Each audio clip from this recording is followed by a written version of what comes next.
Aldo City Council, Monday, June 17th, 2019. All councilors are present. Item 2 on the agenda, Pledge of Allegiance.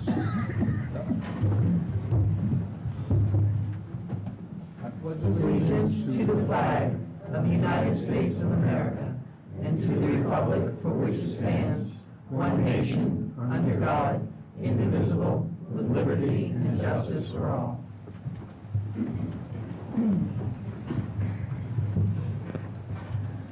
Thank you. Item 3, Rules of Order. We operate our meetings with Robert's Rules of Order and any other rules that we instituted in the organizational meeting this past November. Also at this time, if you have any pages, cell phones, bird calls, whatever you want to call them, if you put them all on mute, please, I'd appreciate it. Item 4, adoption of the Ellsworth City Council minutes from the following meetings: May 20th, 2019 regular meeting and the June 7th, 2019 special meeting. Move approval. Second. Motion and a second. All those in favor? Unanimous. Item 5, City Manager's Report. Well, Mr. Chair, I believe Friday is the first day of summer, right? And a lot of events going on in Ellsworth coming up over the next few weeks and through the summer. First, at the risk of being skinned if I don't bring this up, Cara, the Heart of Ellsworth is sponsoring the Taste of Ellsworth on June 29th here on Franklin Street from 5 p.m. to 10 p.m. Features 20 eateries and 3 bands, so again, that's Saturday night, the 29th. The free Ellsworth Concert Band Series performances at Harbor Park are on Wednesday nights starting July 3rd through August 21st, 7 p.m. start time. Bring a chair and bug spray. Free Thursday night movies at Knowlton Park are starting in July. More details to follow. Follow our website and Facebook page. Free Friday night concert series at Harbor Park, July 5th through August 23rd, 6 p.m. to 7:30 p.m. The Tricia Mason Band kicks off the season. And finally, just an update. As you know, our staff helped raise money for the Relay for Life event, fighting cancer, and through the efforts of several city staff, a total of $1,800 was raised to contribute against the fight against cancer. So great job, city staff, and for those in the public who supported the effort. And that's it, Mr. Chair. Thank you very much. Item 6, committee reports. Are there any councilors who attended any committee meetings this month, over the last month, that want to report on them? This is your opportunity. Committee meetings were slim.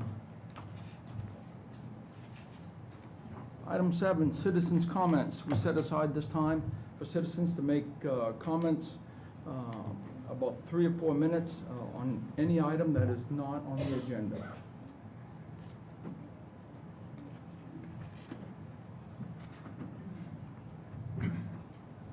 Good evening. I'm Martha Dickinson, and I'm very happy to be here tonight to begin our celebration of the fact that our plastic bag ordinance statewide has been enacted today. As of today, Governor Mills signed it, and as you remember, we brought it to you all for consideration back in February. And so I'm speaking for our group, the Ellsworth Green Action Team, part of the Ellsworth Green Plan. And one of our members of our EGAT is Nicole Gorhalski, who is our state representative in Augusta, and she was a key sponsor of the statewide ban, and she's busy there now. And she asked me to mention that this law was the result of a strong collaboration between the Natural Resources Council of Maine, the Retail Association of Maine, and the Maine Grocers and Food Producers Association. So it was a compromise, and in all, it's a very good bill. So I think that the law says it will take effect unless they change it at the last minute in April of next year. And we of course would like you to consider doing that this fall sooner if you would. I don't know if you want to do that, but because most of the retailers in this area have already made the move away from single-use carry-out plastic bags, and many of the towns around us. So we plan our little group will continue to educate the public about the dangers of plastic pollution and what they can do about it. But as part of our celebration, we would like to give each of you to kick off, one of our reusable cloth bags. This is what we advocate that people use to carry their groceries, and Mark Whiting is going to help me distribute them to you all. So please take one and use it as best you will. So thank you very much for your attention. Thank you. I'll pass them out later. Yeah. First committee goes out the door. Mr. Chairman, while they're getting seated, I'm not sure this council has a desire to enact the state law early, but I do think as a council and the environmental concern is if we could just say to urge retailers in the Ellsworth area to do this changeover sooner than later. Don't go ordering another 100,000 bags next week, because every bag could kill a fish. Thank you. Are there any others that would like to speak during this period? Seeing none, we'll move on. Item 8, presentation of awards. First award is to Allegra Pellerano for 5 years of service with the Ellsworth Public Library. And I understand she is not in attendance I don't this believe evening. she's here tonight, So Mr. Chair. we'll get the certificate to her. And the second award, the presentation of the Patriot Award to the Employee Support for Guard and Reserve to Chief Tupper, Captain Clark, and Captain Dorr of the Ellsworth Fire Department. And presenting the award is a volunteer for the ESGR, Michael Splain. I'll turn it over to him. Good evening. Could you throw his microphone out towards him so the public can hear? Thank you. Good evening, council and citizens. My name is Michael Splain.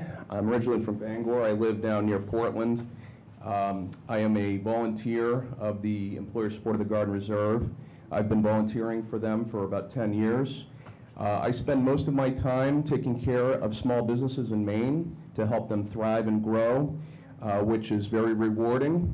But even more rewarding is being able to recognize the employers who go above and beyond in their support of our Guard and Reserve duty members and their families, who work very, very hard and also serve our wonderful country. So what I would like to do is just give you a quick briefing on the ESGR. We are a volunteer organization founded in 1972, makes it as old as I am. And we have a website which I run, as well as social media websites that you can go on and look at. We are very active. We've got about 20 volunteers here in the state of Maine and about 4,000 volunteers across the country. So we present about three awards on a state level. There's also awards that we present at a national level, and those are presented at the Pentagon by the Department of Defense. Typically, the Secretary of Defense presents that. But without further ado, what I would like to do, if I could, call the three gentlemen up here that are to receive the award, nominated by Tyler Usherwood. If you could all come up here, please.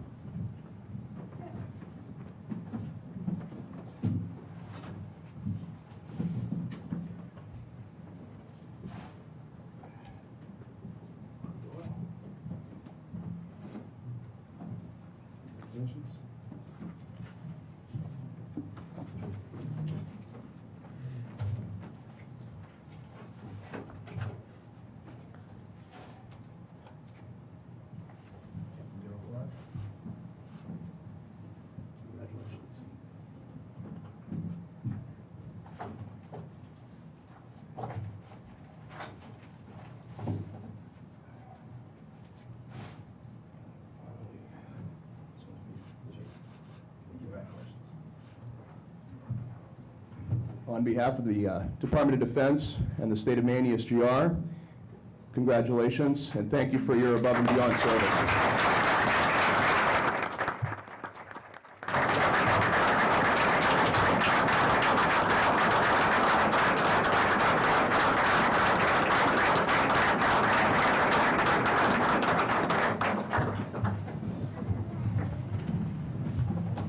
And more importantly, thank you for your service, Mr. Ellsworth.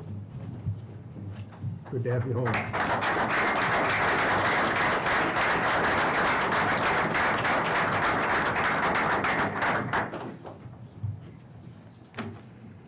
And Princess Ellsworth. Moving on. The consent agenda. All items are considered to be routine and will be enacted by one motion. There'll be no separate discussion of these items unless a council member so requests, in which event the item will be removed from the consent agenda and considered in its normal sequence on the agenda. The first item, Council Order Number 061901. I'll wait for the exodus first.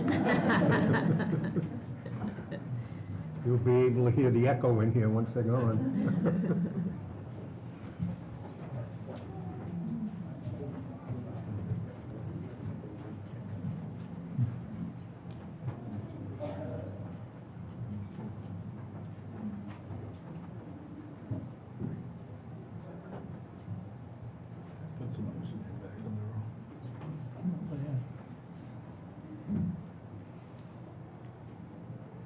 Okay, back to the consent agenda. Item 9, Council Order Number 061901, request of the Deputy Treasurer Tax Collector to set the real estate and personal property tax due dates at September 12th, 2019 and March 12th, 2020. Item 10, Council Order Number 061902, request of the Deputy Treasurer Tax Collector for an order of the municipal officers on the application of real estate and personal property tax payments. This order will allow the tax collector and treasurer to apply tax payments against the oldest unpaid bills. Item 11, Council Order Number 061903, request of the Deputy Treasurer Tax Collector to accept payments on tax-acquired timeshare units per the attached spreadsheet and to authorize the city manager to release said properties through municipal quitclaim deeds. Item 12, Council Order Number 061904, request of the city clerk for a review and acceptance of the results from the June 11th, 2019 City of Ellsworth School Budget Validation Special Municipal Referendum Election on June 11th, 2019. Council Order Number 061905, request of the City Assessor for abatement of FY 2017 taxes assessed to Hazel and Carl Williams, Munis ID Number 230370, in the amount of $91.83, plus interest and fees. Number 14, Council Order Number 061906, request of the City Assessor for abatement of FY 2018 taxes assessed to 34 Herrick Incorporated, Munis ID Number 40900, in the amount of $186.14, plus interest and fees. And lastly, Council Order Number 061907, request of the City Assessor for abatement of FY 2016 taxes assessed to J.E. Harris Contractor Incorporated, Munis ID Numbers 100019, in the amount of $3,117.28, plus interest and fees.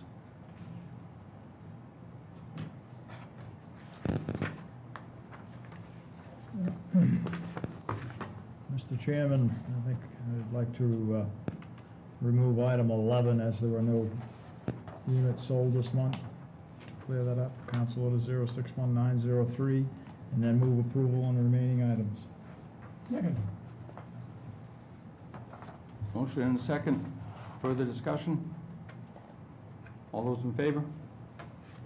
Unanimous. Mr. Chairman, move to remove agenda item 11 from the agenda.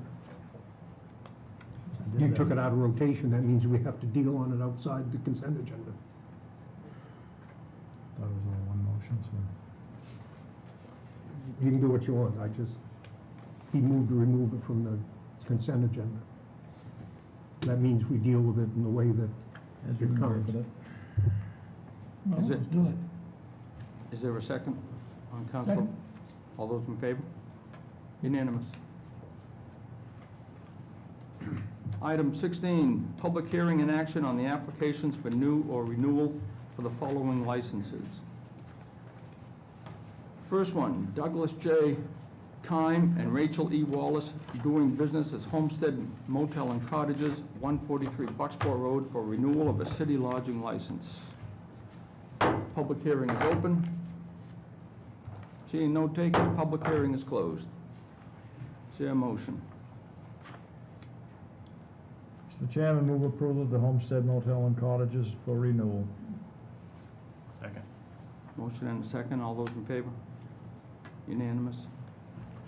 Martin and Ware Incorporated, doing business as Central Maine Pyrotechnics, Pyro City, Maine, doing business as Pyro City, Maine Fireworks Store, 328 Bucksport Road, for renewal of a city consumer fireworks retail sales license. Public hearing is open. It's now closed. Mr. Chair, move to approve. Second. All those in favor? Unanimous. Charles B. and Ariella L. Zucker, doing business as Twilight Motel, 147 Bucksport Road, for renewal of a city lodging license. Public hearing is open and closed. Is there a motion? Mr. Chair, move to approve. Second. All those in favor? Unanimous. Manny's Greek Grill, LLC, 248 State Street, Suite N, for renewal of a city Class C license, liquor and victualler, and renewal of a state restaurant Class 3 and 4 malt and vinous liquor license. Public hearing's open. Now closed. Mr. Chairman, move approval. Second. All those in favor? Unanimous. Pavida Vistru Young, doing business as Thai Sana, 321 High Street, for renewal of a city Class C license, liquor and victualler, and renewal of a state restaurant malt and vinous Class 3 and 4 liquor license. Public hearing's open and closed. Mr. Chairman, move approval of the Thai Sana request. Second. All those in favor? Unanimous. Wars Empire Incorporated, doing business as Dragonfire, 248 State Street, for renewal of a city Class B license, victualler, liquor, and arcade, less than 12 devices, and renewal of a state restaurant Class 3 and 4 malt and vinous liquor license.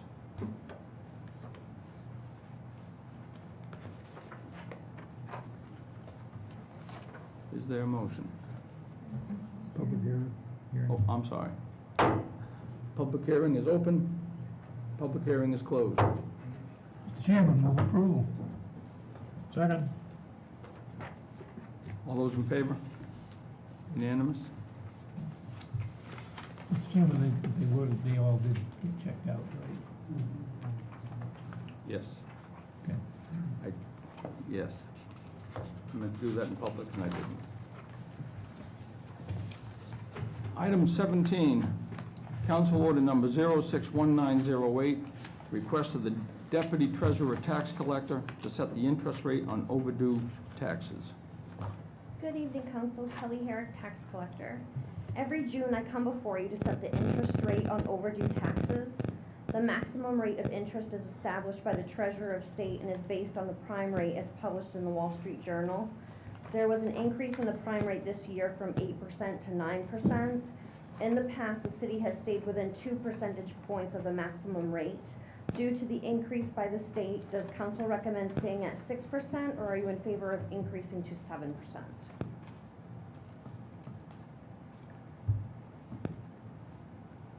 Councilor Moore? I'd like to leave it at 6.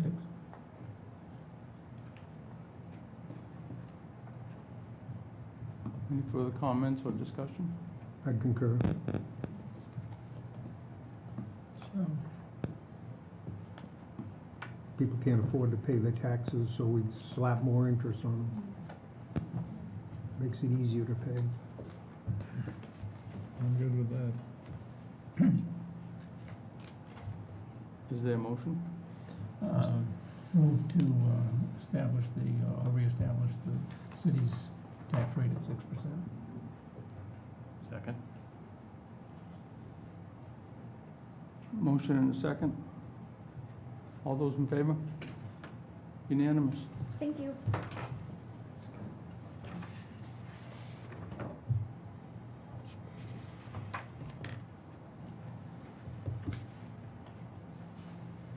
Item 18, Council Order Number 061909, appointment of city officials by the City Council.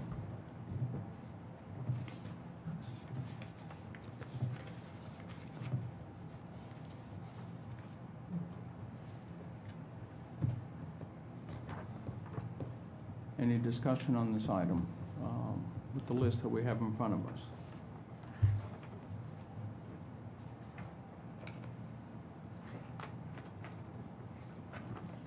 Councilor Fortier. Ready for a motion to start discussion? Yes, sir. After some discussion this week with the manager, there are a couple things that need to be changed. Adam Wilson has accepted a position at Highway, so he's not going to be harbor master. It's one of them. So I would move the motion, appointments of city officials by the City Council as presented with two changes. Under harbor master, we would check Chad Brackett as the harbor master. And under Board of Appeals member, current term to expire 6/30/19, I would remove Jeff Toothaker and leave that vacant until we can have meaningful discussion as a council as to where we're going. Mr. Chair, I don't know if Council Fortier said interim harbor master, but this would be interim until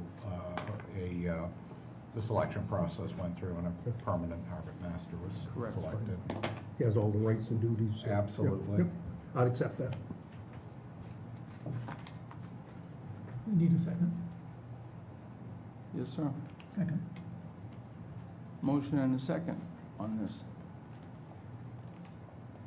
Any discussion? All those in favor? Unanimous.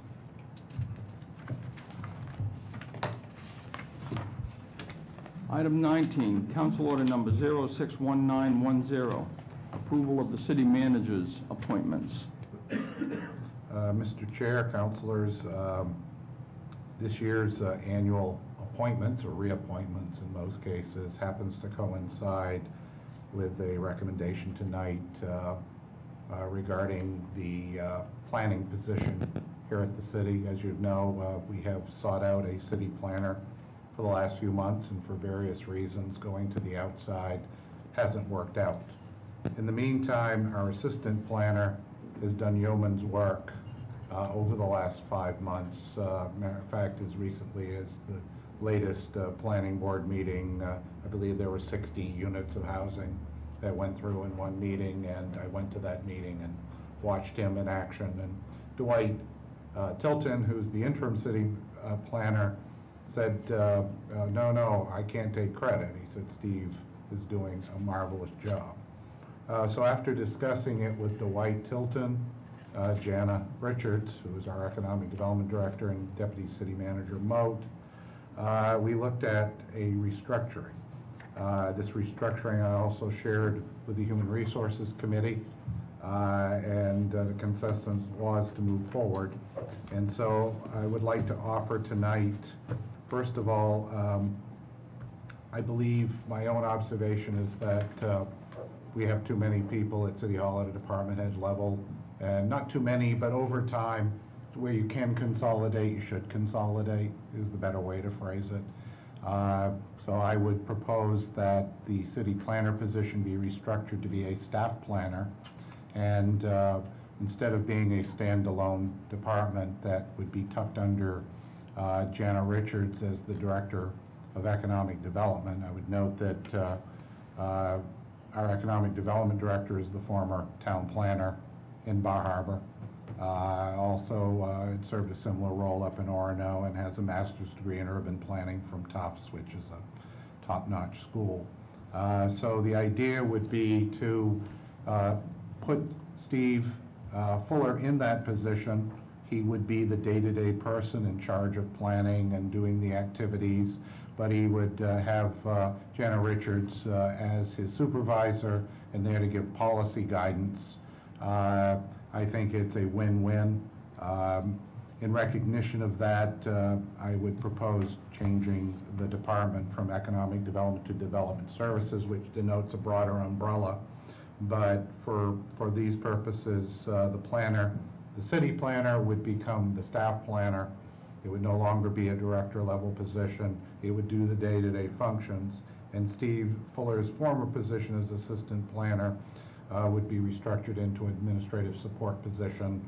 I've gone over the numbers with Deputy City Manager.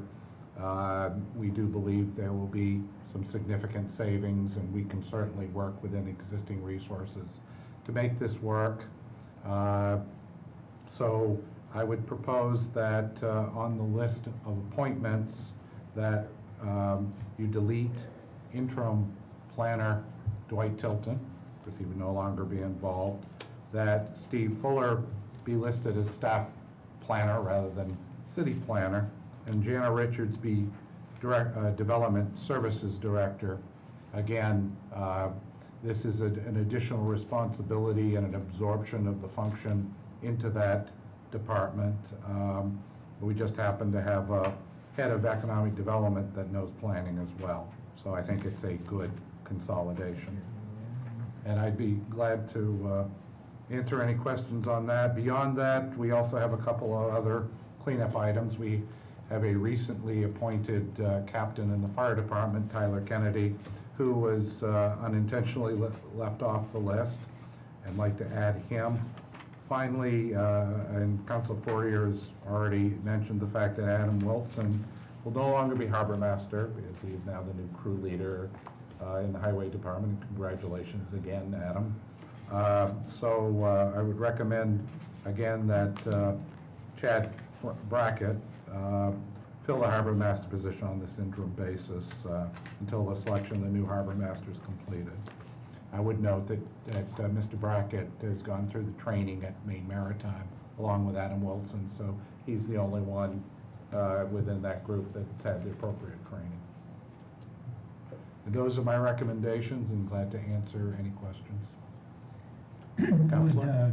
Mr. Brackett be in the same situation as Adam Wilson was, in the sense that in the summertime, they're harbor master, in the wintertime? Whoever is selected for the ongoing harbor master would be in a similar situation. Again, Mr. Brackett's being recommended on an interim basis. Oh, okay. He's certainly encouraged to apply, but we go through a posting and a selection process, for it on an ongoing basis. Okay. But yes, we don't see it operating any differently than it operates now. Other than you're gonna have a strong advocate at the crew leader level for the harbor. So I think you can look at that as an asset. Yes, we will. Yes. Harbor won't be forgotten. Is that it? That's it. Move to approve Council Order 06-1910, approval of the city manager's appointments as presented. Second. Motion and a second. Any further discussion?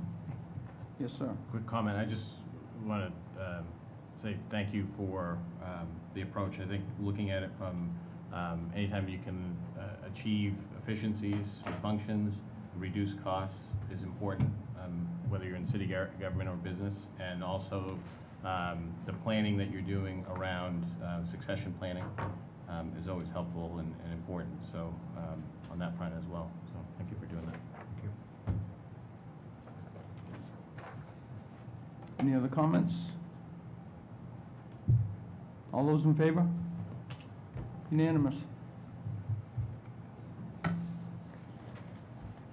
Item 20, Council Order Number 061911, request of the Public Works Director to award the bid for the supply of roll-off rental containers and transportation of municipal solid waste bid.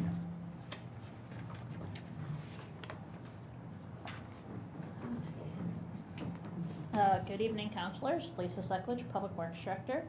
On May 28th, we had a bid opening for a 3-year contract on the supply of our roll-off containers, as well as the transportation of our municipal solid waste from our transfer station. Not the curbside pickup, but the stuff from the actual transfer station. We received 4 bids. One of them was a no bid letter, and then 3 actual bids were received. The 2, I'm going to say lower bids would be Harris Down East Disposal and Winsang Farm Trucking. One was lower on the hauling and one was lower on the container rental. Currently, Harris Down East Disposal has our contract. Based on the number of hauls we have each year, which is right around 60 to 65, I did the math, and there's about a $500 difference, plus or minus, between the 2 in the end, with Harris Down East Disposal being slightly cheaper. But I left it open-ended for you guys to decide which option you wanted to go with.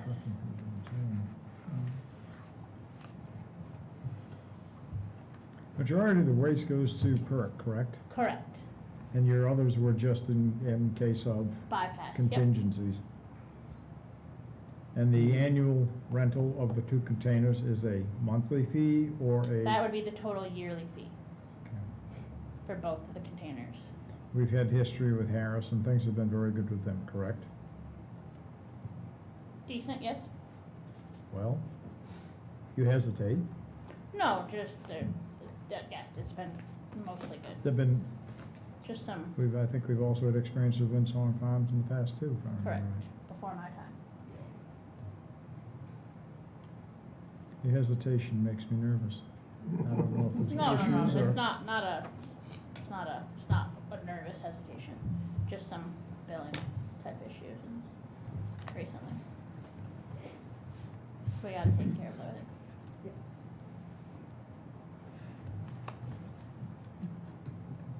I think. I think that last comment just made it a little foggier. Sorry, I didn't mean to make it that way. You did. Perhaps the deputy city manager could comment on this. So when we were looking through our reports, we realized that Harris had not billed us for several months, 9 months. Yeah, 9 months of billing. So he was sending it to our former employee. We've contacted, I know Council 40 went and stopped and spoke with him. It looks like now he has the correct address and we're moving forward. But other than that, he's provided an acceptable service for us at the transfer station. So the issue was the bills being mailed to the wrong place. Emailed. Mm-hmm. But he was 9 months figuring out that we owed him money. Yes. No? Right. Sad for him. His cash flow. Sad for him. So that's not, I would consider a real problem. That'd be a company problem, not on our side. Making 1% in the bank, 2%. But- yeah. Councilor Fortier. One added benefit that comes with this, in past contracts, we've had an agreement with Harris that he'll have a 3rd backup container available in case something happens. He does have that. It's a little bit smaller than the big ones we have, but he does have it. I believe it's still up on, it's the yellow one at the north end of the transfer station. So that's an emergency backup that he currently has for us. And he was very good when we did the compactors, when we got the new compactors. There was additional poles and stuff that we had to get coordinated, and he worked well with us on that. So it was just the billing hesitation, that was it, but it got worked Billing out. issue. But as far as form and function, he Yeah. shows up Form when and he's supposed to, function. and he hauls, and there's no Yep. issues with that. Yep. Okay. Anything further? Is that Off Councilor the Fortier? subject a little bit, but we've been monitoring the pulls weight-wise. Have we started to see the weight in the pulls go up a little bit because we've got a better compaction? Oh, they're definitely heavier, yes. Okay, good. Yes. That was one of the reasons we wanted to do that, was we're sending light loads because we can compact it. I So, can't say exactly how much at this it'd point, be but yes, interesting I to know. know for a fact they're definitely heavier. Good. Mr. Chairman, move to approve the request of the Public Works Director to accept the 3-year bid from Harris Downey's Disposal for the supply of roll-off rental containers and transportation of municipal solid waste from the transfer station at the above noted bid prices. This contract will expire on June 30, 2022. Second. Motion and a second. Any further discussion? All those in favor? Unanimous.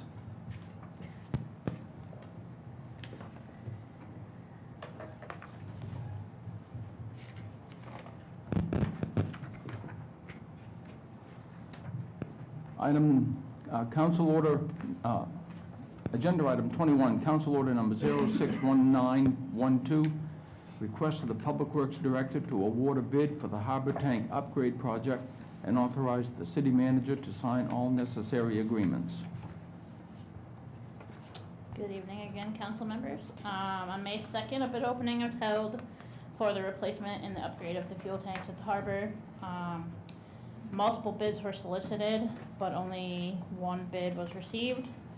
The single low bid was from Gaftech Inc. for a total of $309,015.30. We've had some previous conversations about this project, and SHIP grant from the state of Maine is going to fund approximately $122,000 of that. So, yes, any questions or? I would just comment that the project came in with an estimate, which was much of a relief to me, for Yep. one. Actually, So almost we- 10,000. And we have a qualified bid. That's what's taken so long since May 2nd. There were issues that had to be worked out, but they were worked out to not only the city's satisfaction, but that of Maine DOT, because we have to work by Maine DOT standards. So we're ready to proceed per your approval. Councilor Hamilton, did I see a hand go up? Yeah, I just wanted, I was gonna just confirm that the state has signed off on it, so Yep. once it's awarded, the tanks are, this is the plan with the tanks being buried, is that correct? Is that Correct. the plan that we're going with?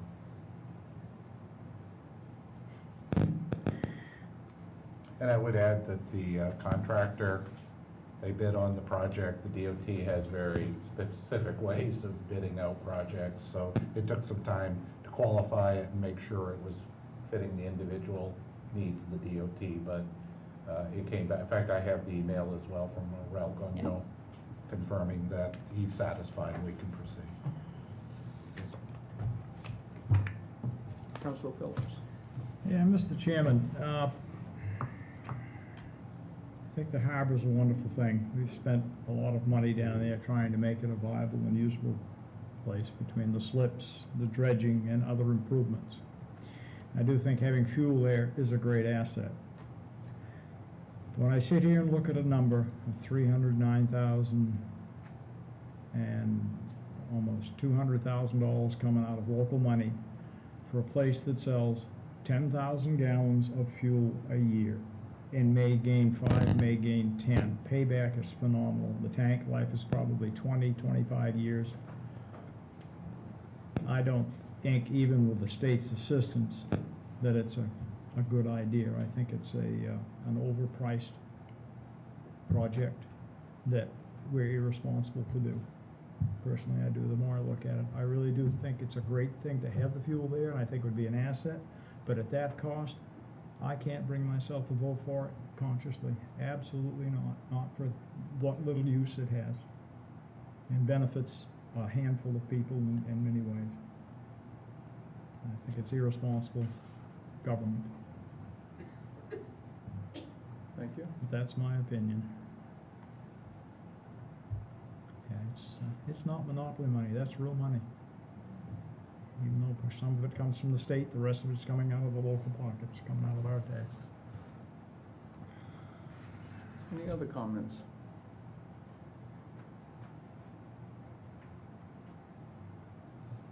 Councilor Forte. Just a question. I don't remember many people that we give 50% down once we sign the paperwork.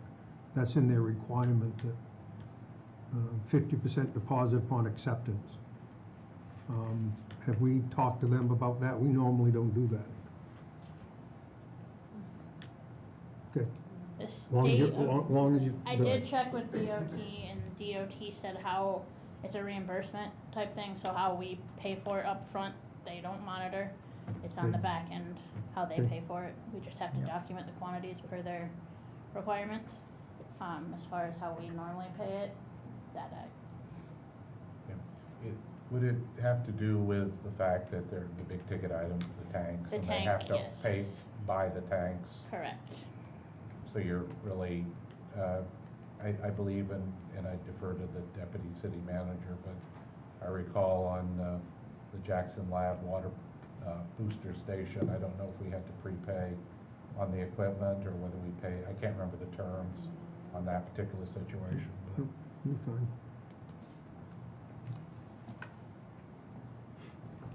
Councilor? Just in terms of where we're putting it in the ground, there were tests before in terms of, are we fairly certain that we're not gonna run into any kind of ledge issues that will drive the costs? Yep, even we did further? some borings Borings. and everything came up sandy, gravelly fill material. Yeah, and also infiltration tests to make sure the salt water wouldn't penetrate, correct? maybe No, that's- it's just the tank, it'll be, Is that irrelevant? I just remember they did the infiltration test at one point. I No? think so. No? I don't think there was an issue. Yeah. It's far enough away.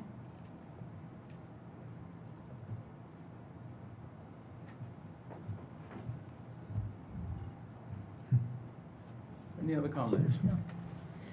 You know, if you get that a 20-year lifespan, he does 20,000 gallons a year. It's 40,000 gallons. It's almost an $8 a gallon surcharge. As the voters pay $2 or $3 a gallon. One of the unknowns is how much, if any, increase there'll be in the sale of gasoline. There's been a lot of talk amongst people who arrive down at the harbor that if we started selling diesel, that they would definitely come. I have no idea what the increase would be, but I think there's a feeling that more fuel will be sold.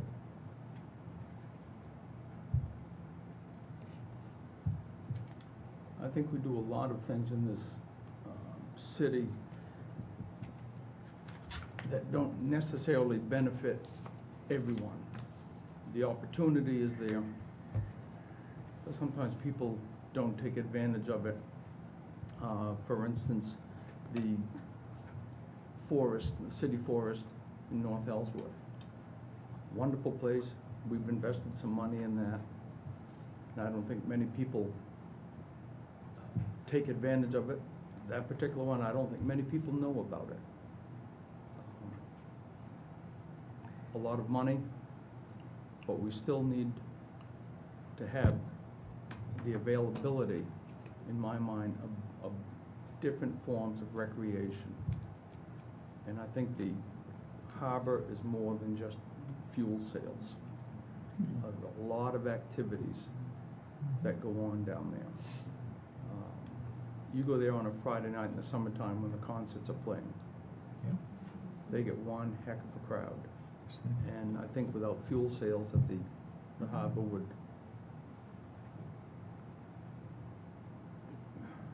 I won't say shrivel up and die, but it'll do a lot of shriveling. And for that reason, that's why I can support it. It's a different form of recreation for people. Mr. Chairman? Yes, sir.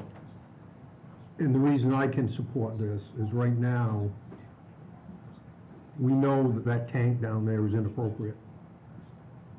Non-compliant. It's non-compliant. Yes, it The is. state knows that we know that it's non-compliant. If something happens and we put 3,000 gallons in the Union River is our insurance gonna cover us because we know it's inappropriate? It's either we replace it or we stop sales completely, as far as I'm concerned. We need to get the liability out from around the neck of the city. Councilor Hudson? But there was no middle ground? It was no sales or $300,000? There's no middle ground? I would feel better if you talk about there's a feeling that there might be more sales, but did we do studies to see? I mean, are we just blindly going in with, with what we have currently for sales, with a hope that there's more? Yeah. So the harbor master just came up and whispered in my ear that he did talk to one commercial fisherman, I believe it is, boat builder, who did say that if we had diesel fuel, he would be using 2,000 to 4,000 gallons a year, and that's just one guy saying that he's going to come use that much. Could we There's ask no the guarantees, but Could we ask the harbor master to give us an indication where in the coast there are currently diesel? And you know that. Former. Oh, wait a minute, we just voted you out. Former harbor master. he's got 2 more weeks. Chad, we need him. Right now, Adam Wilson, former harbor master, thank you, Gary. Right now, there is diesel in Stonington, Southwest, and on the island. The fishermen, and northeast, right, it's all the island. The fishermen are fueling their boats with 5-gallon jerry cans, which is the worst thing we can do for an environment. With the gas, when it hits the water, it will evaporate. Diesel goes into our water column. It affects every piece of shellfish, ocean creature there is. And today, like I said, I spoke to one of the boat builders, and he said at least 2,000 gallons of fuel per boat each, whenever they launch a boat. Adam, the tanks on those boats and the diesel tanks, when they need to fill, don't they they'll burn 40 or 50 gallons a day. So is he down there with 10 5-gallon cans? They hold, he told me the big ones they're building are holding 1,500 gallons. Pardon? Steve told me the boats that they're building have a 1,500 gallon fuel tank. Yeah, some of the larger ones would, but the Yes. stuff you're seeing down there on an average day, you were talking about somebody filling in his boat with a 5-gallon can. But I can't see them any more than some of the luxury boats that run diesel, lugging 5-gallon cans, and they're gonna take 50 or 100 gallons of fuel. The average, and this is off the cuff, but the average diesel burning boat down there right now is going 300 to 400 gallons a season.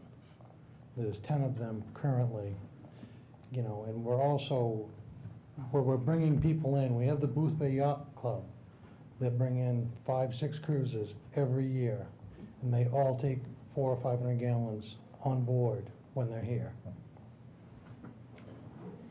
Out of a fuel truck back down the Out of ramp? a fuel truck back down the river. Maybe we should buy a fuel truck. Well, maybe we should, Yeah. Probably It's- save a substantial amount of money. Right. Do you, you're doing 10,000 approximate gallons a year, and you, with your wisdom of sitting there talking to everyone, do you think you're gonna go to 20,000 a year? 25,000? I could see 15 to 20. Yeah, I spoke with I socially ran into Andrew, and we were talking about this. He tells me that Stonington Harbor does 700,000 gallons of fuel a year with their commercial. Right. Yeah. Which would, at $300,000, yeah, that's a viable solution. Right. We don't have the commercial fisheries as well. Yeah. But that's Right. what I'm saying, so at 25,000 gallons a year, and a 20-year life, 25-year life, whatever's allowed now, Right. of in-ground tanks especially. Right. I'm not sure how many fishermen we're going to attract. Over to Perry's, there's a half a dozen that have come in and said that they will come up and fuel. Are we still limited at low water for what can We come in are. the harbor? Yep, 2 So hours. how many hours a day do you lose? 2 hours either side of low tide So 4 hours? 4 hours a day, for the large ships. yeah. 8 hours a day, because you got 2 loads. Hmm? You got 2 loads in a day, right? So that'd be 8 hours a day you lose. Oh, that's right, yep, been so long since I've done that. Yep, yep, correct, Gary. Yep. Yep. But our person is there only 8 hours a day. Hmm? Our person is there only 8 or 9 hours a day. Two. So you've got that window, if you're lucky enough to hit dead below water, he's got a day with nothing. Yeah, dead at noon and you're out of luck. City manager Cole. I think there are two elements to this. First, there's gas, which we've been selling for how many years, Adam, down there? Me 6.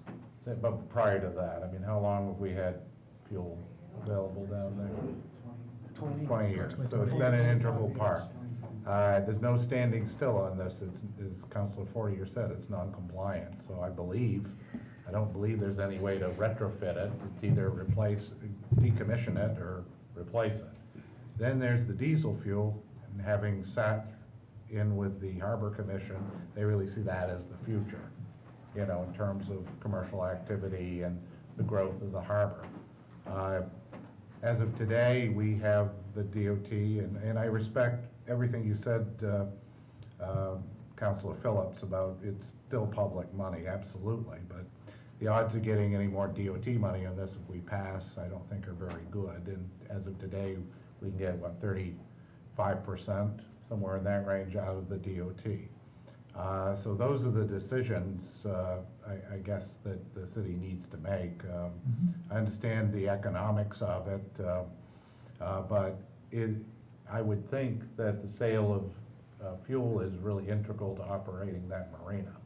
And in some outfits, I'm not an expert on the sale of gasoline, but I've heard it's a loss leader, even in some private business. They don't make a lot on it. It attracts the people into the store. So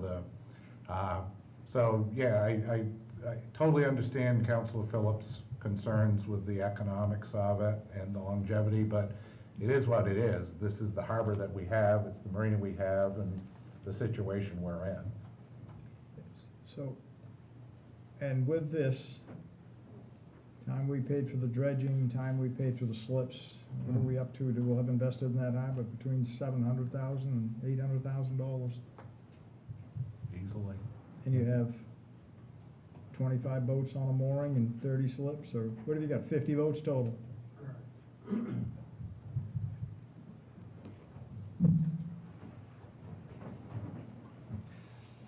You're correct, 50 boats total, but that being said,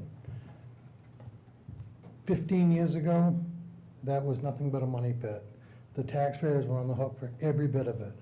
We are very close to becoming self-sustaining.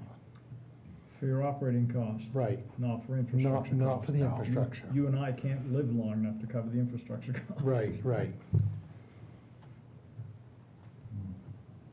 Unfortunately, that's the truth of any form of transportation, and this is another form of transportation, boating, and landing of boats and such. Well, in another way of looking at it, a few years ago, we had a poll taken in the city, and the low of the harbor ranked extremely high by a large percentage of the people who responded to that poll. And by going down through there from 10:30 in the morning until well after the noon lunch hour, sometimes it's difficult to find a parking place. People love to go down there. It isn't just the boaters. They like to go down and see the eagles. It's an important part of our town. Yes, it is. You're speaking of the 2014 vision report that we That's what it commissioned. was. Yeah. But that use of the is the use of the park and the scenery down there. That's not necessarily pertaining to this aspect of it. Councilor. So just a couple, because I don't see the entire contract, just the cover sheets and with the signature page. So just a couple of questions on that statement. Are the statements around the bullets around cost increase due to engineering changes, material cost increase, are those inclusive statements, meaning that if the material costs go up, they're covering it, or is that exclusive, meaning that If the material cost goes up, that will be an additional charge.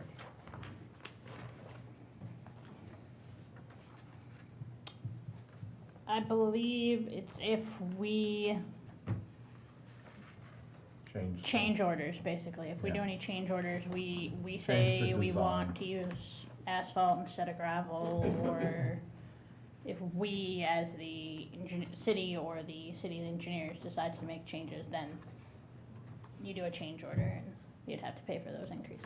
So if the material that they plan on using, if that cost goes up, I believe that's on them.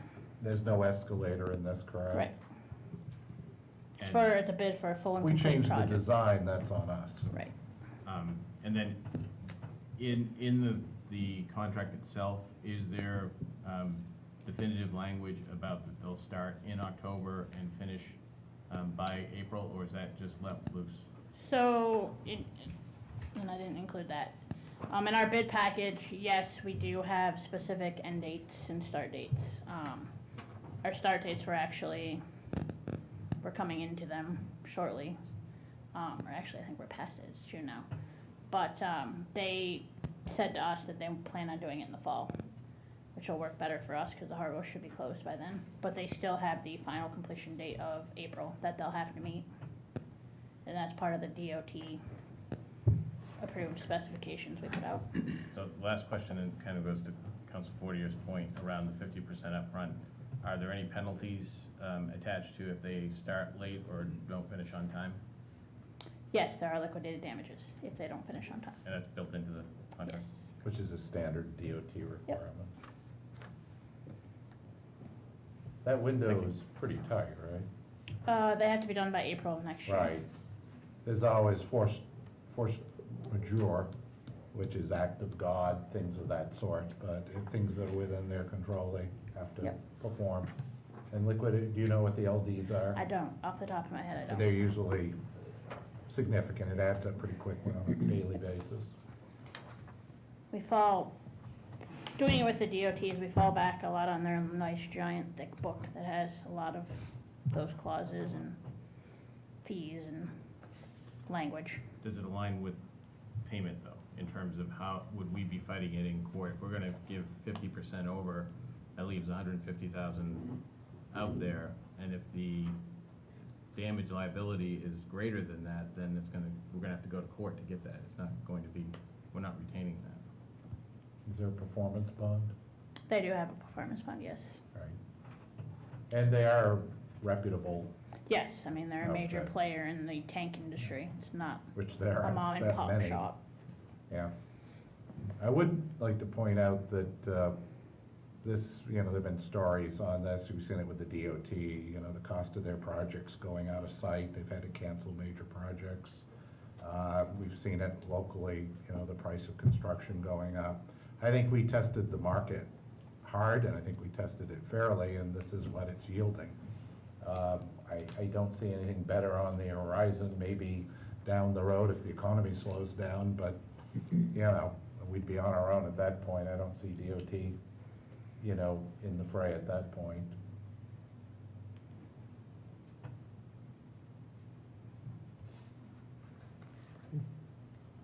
I'm ready.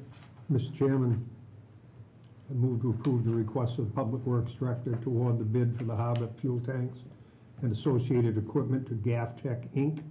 for a contract price of $309,015.30. Authorize the city manager to sign all necessary documents and to fund this project with funding from a small harbors improvement project SHIP grant from the Maine DOT for $122,000, with the remainder of the funds coming from unspent bond proceeds. Second. Motion and a second. Further discussion? All those in favor? All those opposed? Council Phillips and Council Hudson opposed. Others in favor? Thank you.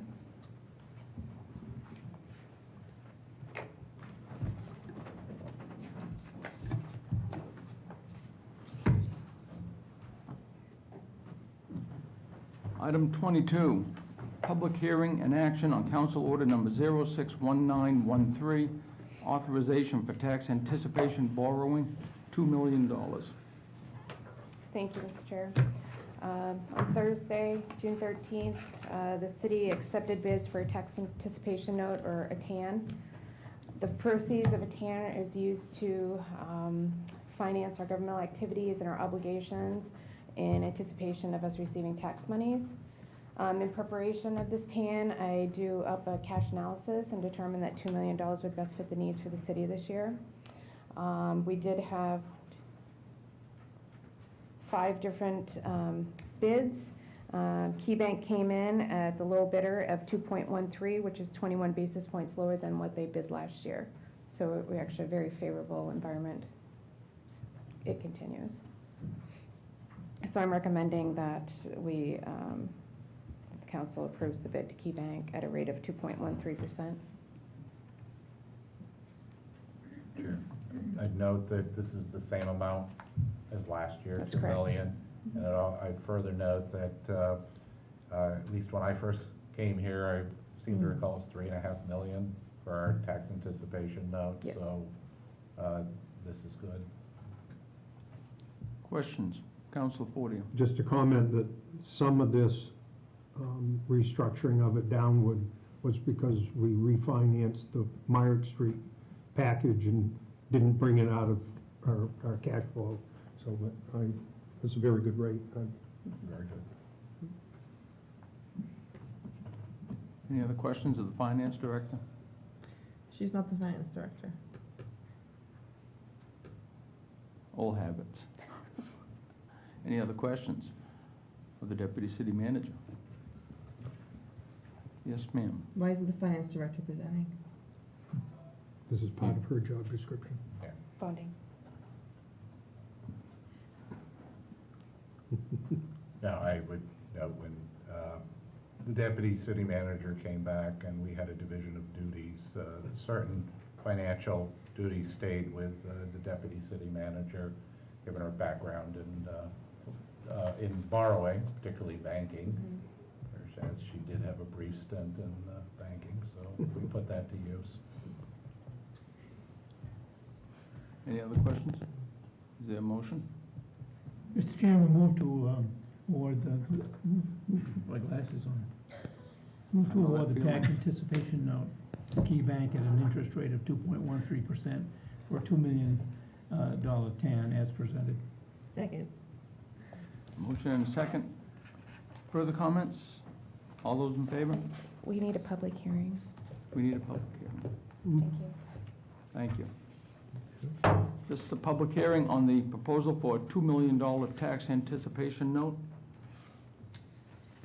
Seeing no takers rushing for the podium, public hearing is closed. Thank you. I was revoting, in case the public comments changed my mind. Move approval. Move approval. I thought we took a vote, but I didn't see it. Well, I didn't know if you want to do it again. Yes. Why not? Do it up 3 more times. All those in favor? Unanimous, thank you. Still is. Still.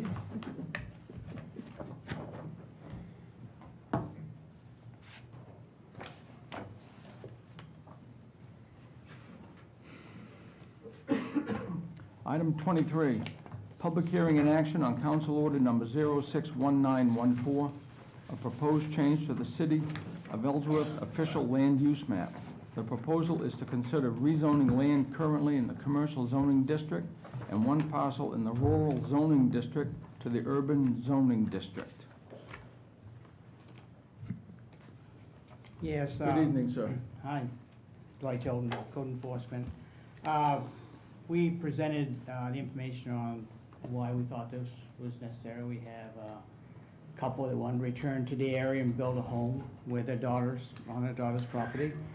Was unable to do so. This was always residential until 2012, and when we redid the zone in 2012, we were trying to help Tammy out by recouping some TIF money we needed up there on to pay for our highway. And we put most of that property that was commercial, It's just how it happened. the residential into commercial. And now we're realizing we did an adjustment a couple of years ago for a young lady who was given a piece of property and could not build a house. We have a commercial developer who has shown interest in doing 15 residential homes on a piece of property he has. None of this property is served by city services. There's no city water, no city sewer. And the likelihood, staff felt likelihood that you'd have a big box, someone that wanted to come in there would come in that location. So we're here asking that the council would vote in favor of the planning board's recommendation to rezone this to urban.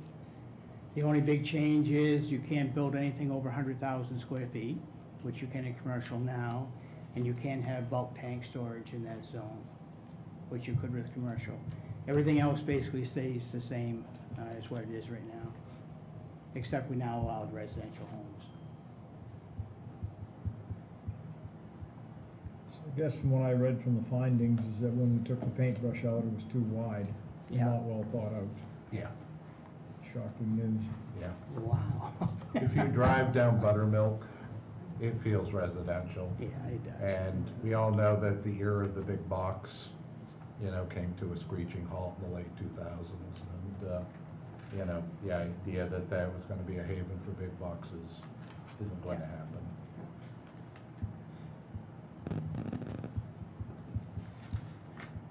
You aren't expecting any McMansions in excess of 100,000 square feet? If we did, we'd accept that.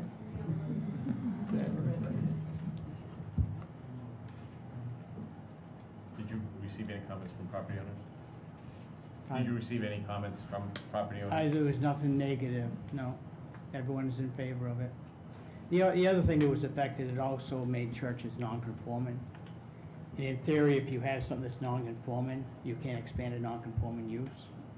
So we were able to address some of that here too. Even a home, if someone had a non-conforming home, we would really have to do some research on whether we could allow them to build onto that.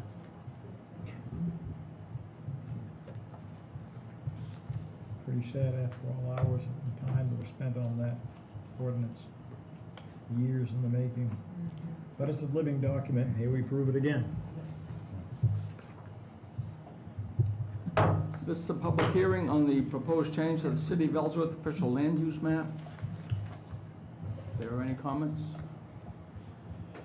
please speak at the podium. Seeing none, public hearing is closed. Mr. Chair, move to approve amendments to the City of Ellsworth official land use map to rezone 17 parcels of land on tax maps 11 and 16, 114.86 plus or minus acres from the commercial zoning district and one parcel in the rural zoning district to the urban zoning district as depicted on the attached color maps and identified by map and lot number on the accompanying property information table. Second. Sounds like a vote. Motion and a second. Further comments? All those in favor? Unanimous. Thank you. Yeah. Mr. Chair, we had discussed prior to the meeting the possibility of bringing the item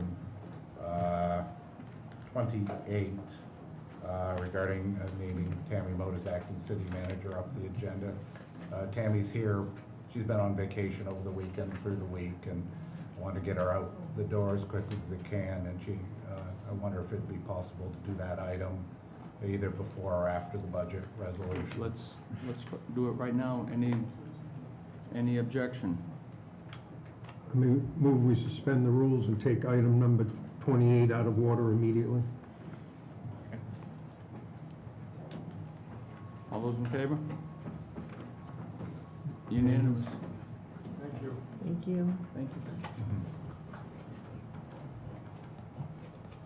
Item 28, Council Order Number 061918, request to appoint Tammy Moat as the acting city manager and authorize her to conduct business as necessary during the city manager's absence due to a vacation from July 3rd, 2019 to July 16th, 2019. Mr. Chair, councilors, I'm going to be overseas with my wife on an anniversary trip, and the deputy city manager by job description operates the the machinery here in the absence of the city manager. However, by charter, she does not have signing authority. So given the fact that I'm going to be gone for 2 weeks, I'd like to see her named as acting city manager over that period of time in case any paperwork needs to get signed and won't get held up. I will be in touch on a regular basis, and I have total faith that the deputy city manager can handle anything in front of her. Would this be an ongoing change? No, that would require,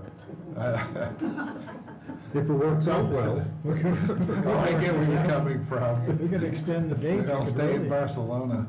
We could extend the dates and you could lengthen your trip of Enjoy love. my trip. Trip of love. So moved, Mr. Chairman.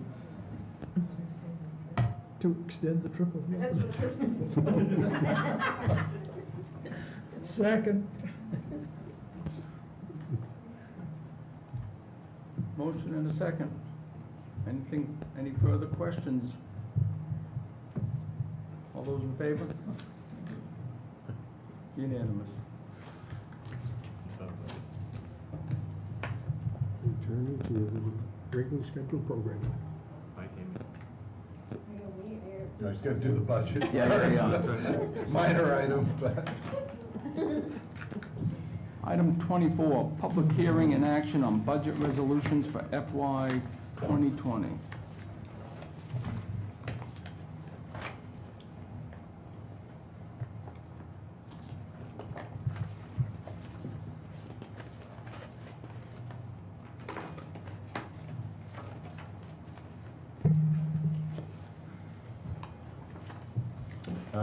Given that the yeah. state has passed the budget, but we don't have the final numbers yet. Yes, I want to thank Governor Mills for signing the budget into law just prior to our meeting today. So the the legislature passed the state budget on Friday evening. And then as of that time, the Maine Municipal Association gave us estimates on our portion of the revenue sharing. The governor had proposed 2.5% rate for revenue sharing. That means 2.5% of all state income and sales taxes would be returned to the towns. The Appropriations Committee went up to 3%. These are both over the current rate of 2%. So the long and the short of it is that our revenue sharing share would be $695,205, thank you, $5, which is a sizable increase over last year's amount of approximately $452,000. Those numbers are incorporated in your new figures.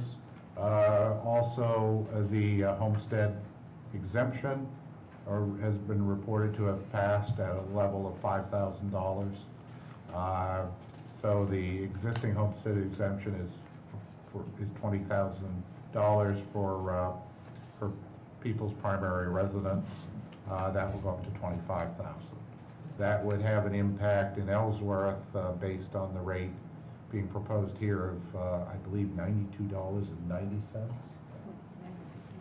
$92.20. I get my numbers all messed up tonight. So that would be the offset. So you have the new figures in front of you. The deputy city manager can address the specific figures, but that's where we're at as of today. We have a state budget. We do not know yet what impact there may be on the school budget. The superintendent has told me he will share with us as soon as they get an updated subsidy figure from the state. But in that case, given the passage of the school articles at the May meeting, that would come back to this body to decide how that got allocated.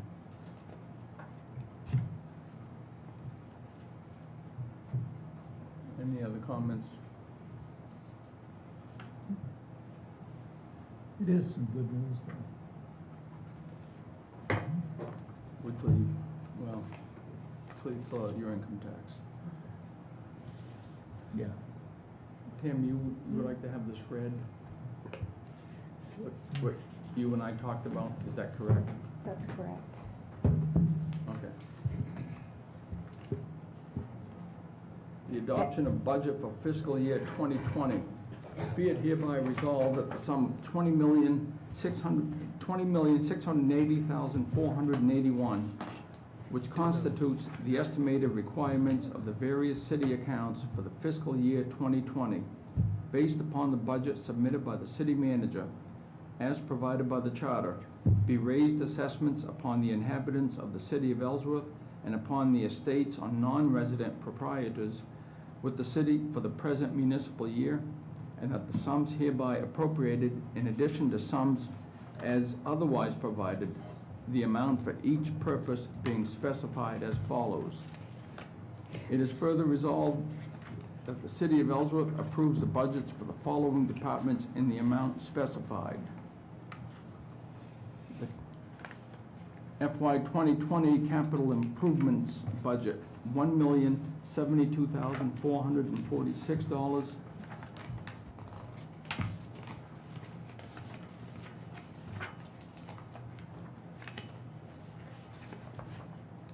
Ellsworth Public Library budget, $697,033.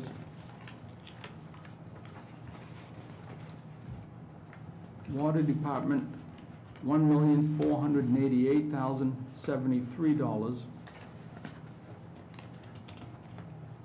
And the total wastewater treatment plant, $1,962,521. You also need a public hearing for this? This is a public hearing on the adoption of the budget for the fiscal year 2020. If there's anyone that would like to speak, now is your opportunity. Seeing none, public hearing is closed.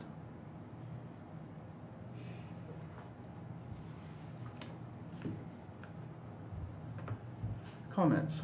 Oh, sure. Mr. Chairman, Yes, sir.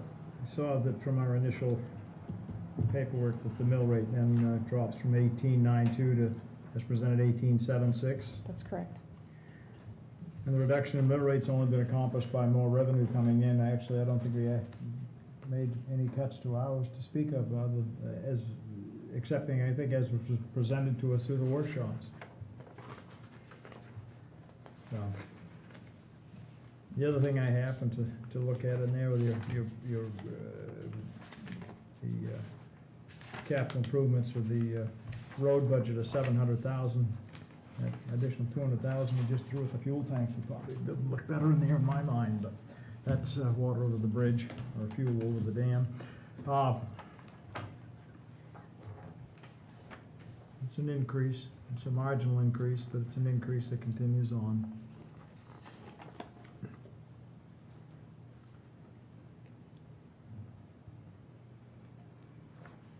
Councilor Fortier. Move approval of the budget resolutions for FY 2020 as presented. Second. Motion and a second. Further discussion? Councilor Hamilton. So I just want to comment on a couple of things that have been stated during the budget workshops, and to emphasize the point on capital items, that we have a lot of needs as a city of capital items that need to be addressed, and they can't just be put off indefinitely. I do think that when we looked at it, I think it was the last session, what we found is that moving forward, we will have some expenses dropping out of the budget, which will allow some of the capital improvements in future years to not drive the mill rate up, which I think is a good plan in being able to look out going forward. I do think also the local roads, there is an increase, but I think we certainly this past spring was an indicator of the roads. Again, we need to address them at some point. We can't keep putting these items off. So all in all, I think there's a lot being accomplished in this budget that will significantly improve for the city and the residents at a relatively smaller cost. I do think though I agree that there are some opportunities going forward that we need to continue to look at in terms of looking for more efficiencies within the city and trying to start that process much earlier than just when the budgeting comes around. Thank you.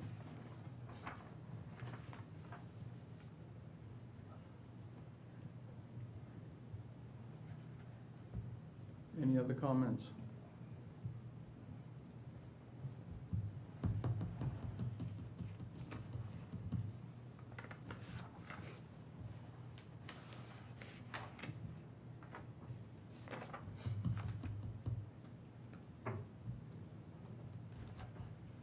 Motion and a second. All those in favor? All those opposed?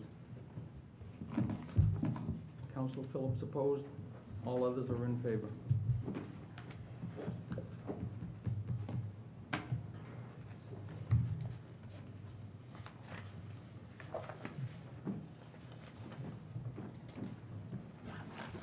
Thank you, Tammy. Have a good vacation.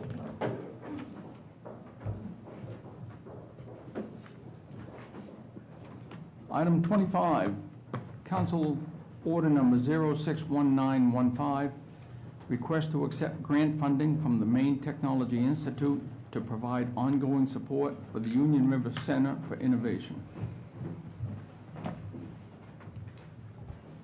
Good evening, councilors. Jana Richards. So the city was awarded a 3-year grant from the Maine Technology Institute. This is essentially a continuation of a 3-year grant that was awarded in March of 2016 that expires at the end of this month, June 30th, 2019. The grant will go toward supporting the incubator located at IRCI, or Union River Center for Innovation. I described some of the ongoing programming that is going on down at IRCI that this grant would go towards supporting. I'm happy to answer any questions on any of that programming if you have any. The structure of this grant is fairly consistent with the existing grant, where the city provides some matching funds and in-kind match as well, which would come from the cash match comes from already budgeted TIF dollars. That is it. So yes, so today I'm just here to request that we accept the grant from the Maine Technology Institute for 3 years. It's a $125,000 grant.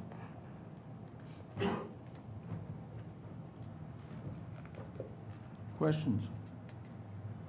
Councilor Hamilton. Can you talk a little bit, if you can, in terms of from the time of the original grants and the purpose of establishing the center, and the expected outcomes and where we're at in realizing some of those outcomes? Have we seen? Sure. So as the councilors, many of you know that in 2016 was when the incubator first got off the ground. So the original grant was really to do that, was to help with original programming surrounding the building, getting the building up to speed so that it could be proper for entrepreneurs. It was getting the incubator programming off the ground, designing, at the time, a marketing plan that would have been sufficient for, a very ground level marketing plan, a very ground level programming for the incubator, and also to help support a community lab that is there currently. For those that are in the incubator program, and also for community members. I know that HCTC is using that community lab as well. The incubator program has 4 businesses in it currently, and the idea is that they would graduate over a 4-year period, so there's some that are almost there. We also have a newly formed affiliate program, which allows for people to take advantage of the business coaching and mentoring programming that was also funded through the original grant that we received, and the Dream Series was what it was called, which is also available to the incubator, the people in the incubator program and people in this community.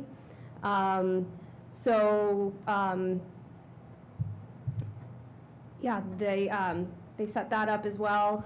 It got off the ground.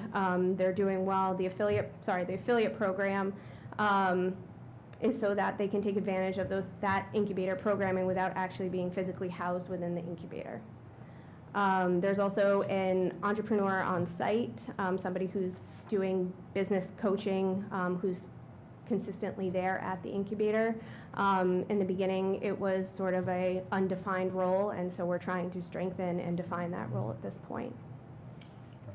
I would add that through the grant process with the Maine Technology Institute, they looked hard at the past 3 years and examined closely our business plan that was put, yes, Mickey? Oh, no, go ahead. That was put together, working with EBDC and some of our partner businesses down at Erkey, and we scored very high, but not so high that they graduated us, which is the sweet spot in this situation. So the fact that they selected us for another 3 years is a strong show of support, and I think confirmation that what's gone on down there. Mickey, did you have a comment? Just one comment. Sure, come on up.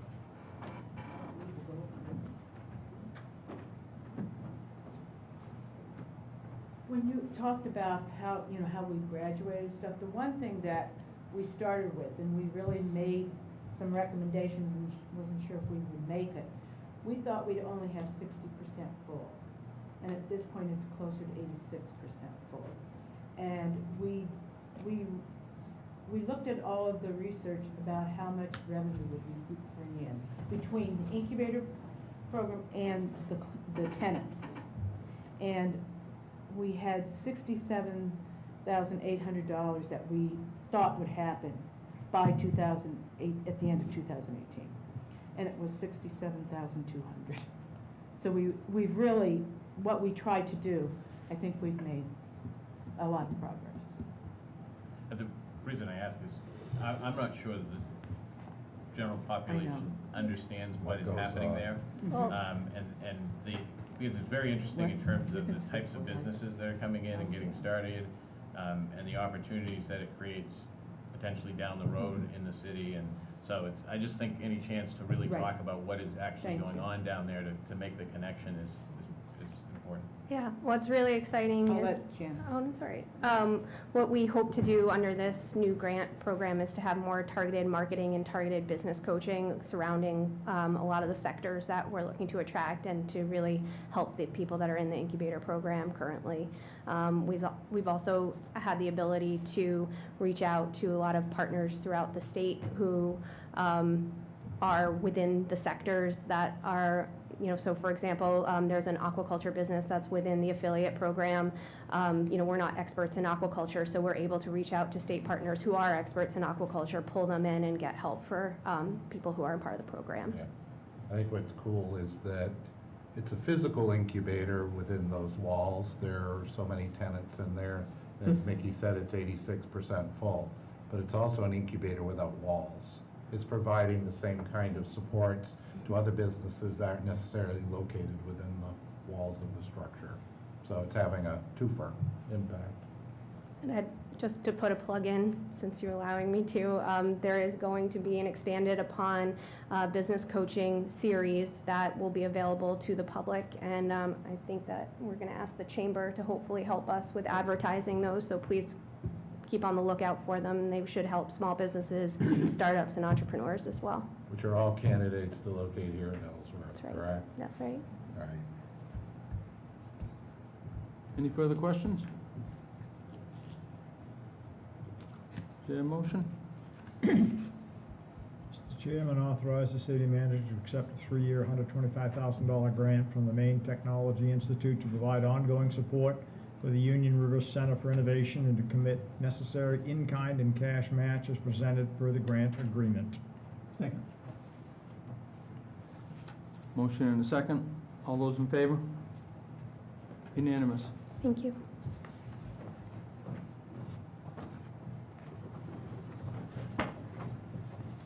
Item 26, Council Order Number 061916, request to approve committing undesignated funds from the Ellsworth School Department's fund balance to a capital reserve account for future capital improvement needs.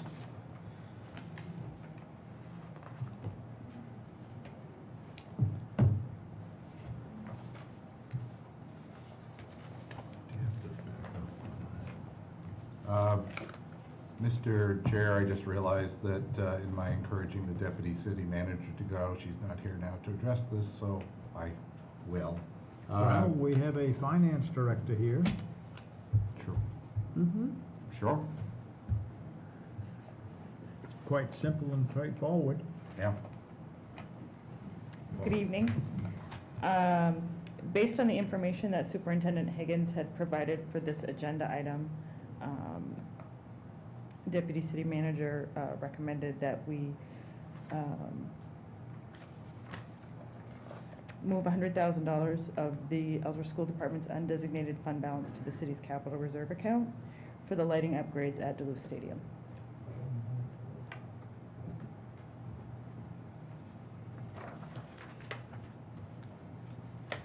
Questions? Councilor I Hudson? have a motion. Knock your cell phone. Move to approve committing $100,000 from the Ellsworth School Department's undesignated fund balance to the city's capital reserve account for lighting upgrades at Duluth Stadium. Second. Motion and a second. All those in favor? All those opposed? 6-1. Blanchett opposed. Thank you, Jen. Thank you, Jen. Thank you, Jen. Let's see, what do we have now?